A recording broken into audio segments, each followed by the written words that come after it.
महाराष्ट्र सागरी विकास धोरण 2023 मध्ये बंदर विकासाकरता स्वामित्व धन, अकृषी कर, वीज शुल्क आणि मुद्रांक शुल्क यातून सूट देण्यात आली आहे।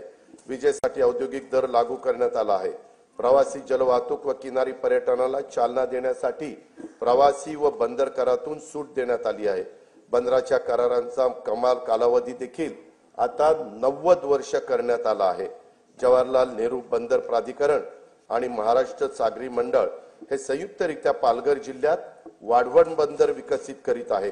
या प्रकल्पाचा एकूण खर्च 76,220 कोटी रुपये असून त्यात राज्य शासनाचा सहभाग 26% आहे। वाढवण बंदरामुळे 300 दशलक्ष मेट्रिक टन वार्षिक माल हाताळणी क्षमता निर्माण होणार आहे।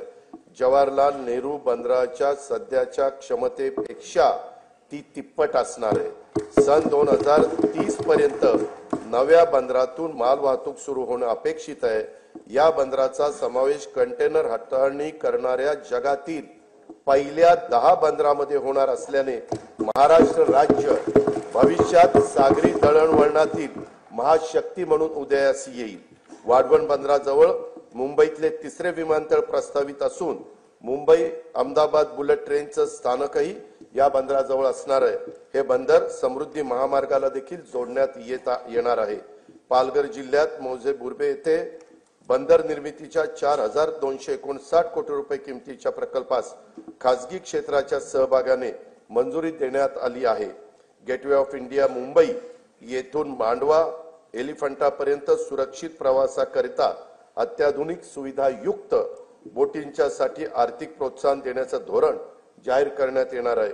मुंबईचे गेटवे ऑफ इंडिया लगत रेडिओ क्लब येथे प्रवासी वाहतुकीकरता सुसज्ज जेटीचे 229 कोटी 27 लाख रुपये किमतीचे काम सुरू आहे। दिघी जिल्हा रायगड, वेंगुर्ला जिल्हा सिंधुदुर्ग तसेच कालेर, डोंबिवली, कोलशेत, मीरा भाईंदर जिल्हा ठाणे येथील जेटींची कामे प्रगतीपथावर आहेत।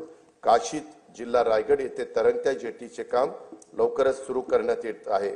हवामान बदल आणि समुद्राच्या पातळीत होत असलेल्या वाढीमुळे निर्माण होणाऱ्या नैसर्गिक आपत्तीपासून बचाव करण्यासाठी महाराष्ट्रातील किनारी जिल्ह्यांच्या मध्ये 8,400 कोटी रुपये किमतीचा बाह्य सहाय्यित प्रकल्प राबवण्यात येणार आहे।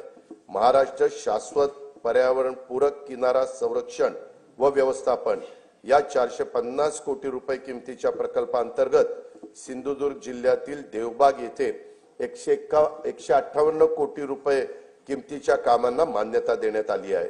या प्रकल्पामुळे समुद्रकिनारी वास्तव्यास असलेल्या नागरिकांच्या जीविताचे व मालमत्तेचे रक्षण होईल। केंद्र सरकारने सन 2020-21 पासून भांडवली खर्चाकरता 50 वर्ष मुदतीच्या बिनव्याजी कर्जाची राज्यांना भांडवली गुंतवणुकीसाठी विशेष सहाय्य योजना सुरू केली आहे। या योजनेतून राज्याला 2021 ते 23-24 या कालावधीत 13,807 कोटी रुपयाचा निधी प्राप्त झाला आहे। सन 2024-25 मध्ये या योजनेत सुमारे 12,000 कोटी रुपयाचे सहाय्य अपेक्षित आहे।